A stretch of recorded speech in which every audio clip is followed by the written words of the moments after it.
ارشاد کے پیران اور پس منظر میں میری زبان سے کچھ کہلوا دیں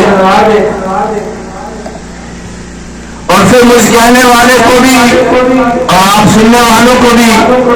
اللہ محض اپنے فضل و کرم سے عمل کی توفیق عطا فرما دے. میرے محترم بزرگوں،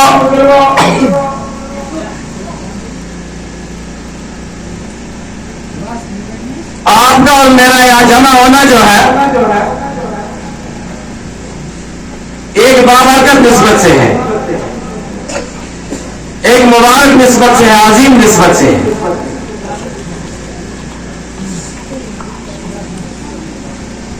اب اس نسبت کی قدر و قیمت جو ہے،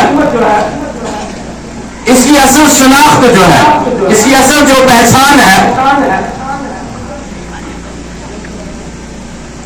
یہ تو ہمیں اپنے اسلاف کے اعمال سے تو سمجھ آتی ہے، ان کے ظاہری کردار سے، ان کے باطنی اعمال سے، ان کی چلت سے، ان کی پھرت سے، یہ ساری چیزیں ہمیں سمجھ میں آتی ہیں کسی قدر. لیکن اصل حقیقت ہمیں کل اس وقت سمجھ آئے گی جب آپ کی اور میری یہ ظاہری آنکھیں، یہ دنیاوی آنکھیں بند ہو جائیں گی اور پھر آنکھوں کے سامنے وہ حقیقت ساری کھل جائے گی. جس حقیقت کو پہچاننے کے لیے، جس حقیقت کو جاننے کے لیے یہ ساری محنت کی جا رہی ہے. کہیں مدارس کی محنت ہے، کہیں مکاتب کی محنت ہے، کہیں مساجد کی محنت ہے، کہیں تبلیغ کی محنت ہے. یہ ساری محنتیں جو ہیں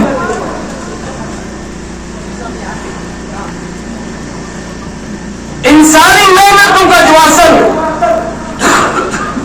مرکز ہے، جو اصل منبع ہے، جو اصل بنیاد ہے، جو اصل وجہ ہے، وہ یہی ہے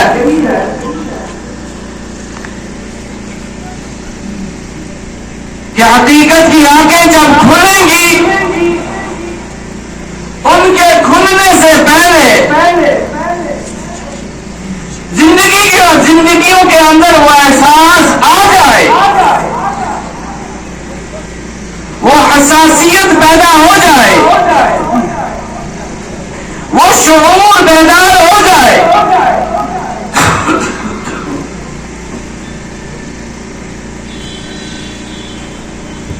کہ ہمیں یوم یکشف عن ساق ویدعون الى السجود وهم سالمون،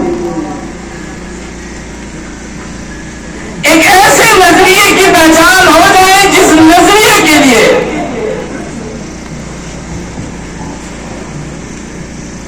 اللہ جل جلالہ نے، عم جلالہ نے ابتدائے آدمیت سے لے کر انتہائی آدمیت تک کہیں تو اپنے برگزیدہ پیغمبروں کو، اپنے نبیوں کو مبعوث فرمایا اور کہیں اللہ جل جلالہ نے ان کی اطاعت والے، ان کی فرما برداری والے، انہیں ماننے والے ایسے بندوں کو وجود بخشا جن بندوں نے، جن اللہ کے ولیوں نے، جن اللہ کے دوستوں نے قدم قدم پہ، لمحہ لمحہ، ذرہ ذرہ، قطرہ قطرہ کے ساتھ اس پوری انسانیت کے سامنے وہ سارے راز، وہ ساری باتیں، اعمال اور اقوال، سیرت اور صورت، ظاہر اور باطن، دونوں طرح سے خوب سمجھانے کی کوشش. اپنے مہمان کے ساتھ معذرت کے ساتھ، چونکہ ہمارے جن حضرات نے یہاں پر ٹوکن پکڑے ہیں، چونکہ پورا نظام چلانا ہے، جن حضرات نے ٹوکن دیے ہیں وہ قیام گاہ میں تشریف لے جائیں اور قیام کے بعد فوراً واپس آئیں. جن حضرات نے ٹوکن دیے ہیں